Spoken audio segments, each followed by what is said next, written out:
Pagsampa mo ng 22, sasampalin ka ng buhay na akala mo dati chill lang.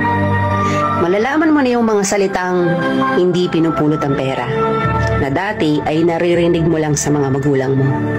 Magtatrabaho ka, magbabayad ng tubig at kuryente. Tapos trabaho, trabaho ulit, paulit-ulit. Mamimiss mo yung batang ikaw, musmos, walang alam sa mundo. May mga gabing bibilangin mo ang oras ng tulog mo kasi akala mo makakatulong ito.